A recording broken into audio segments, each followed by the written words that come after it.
Well, with how much I enjoyed episode 33, do I think that episode 34 continues that trend of awesomeness?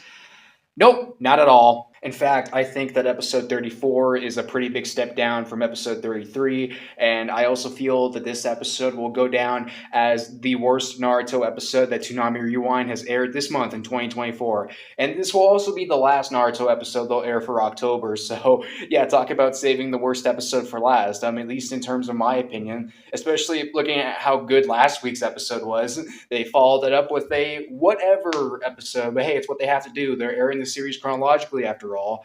Even though they just skipped over the entire Zabuza arc earlier this year, but whatever, you get my point. But it's not that the episode's bad, though. It does have some interesting things in it, like at the beginning of the episode where we see some cool interactions between Team 7 and Team 10 and all those guys after having to watch these characters deal with all those Sound Ninja people for like 3 episodes. And we do get one scene that I feel is kind of funny, and that's a scene where 1010 is like shaking Rock Lee, getting him to wake up.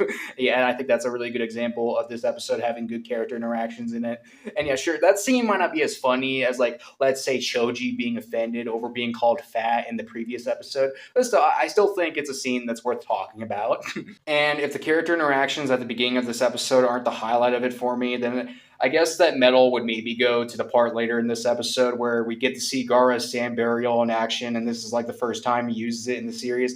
Yeah, that's cool, and Sand Burial is a cool attack, but honestly, I feel it's cooler in the games. But still, I think that the original Naruto show's 34th episode is overall just like an alright, whatever episode that does have some good things in it. Like, there's some good character interactions in the episode as well as some good dialogue. And it's nice that the episode has a lot of characters in it. Like, you get to see Team 7, Team 8, Team Guy, Team 10, and all those guys. And you get to see Gaara and Tamari with Kankuro. And that, yeah, that's cool. And this episode is also the first time we get to see Gaara in the show in quite a while, which is also cool. And again, like I told you guys before, he gets to go in action with his Sand Burial in this episode, which is also nice. But still, with all that stuff on there, I don't think it's enough to make this episode worth watching. And there's also a big chance that I won't touch this episode for quite a while. Maybe unless if I want to put something on in the background or something. And, overall, this is just like an okay episode.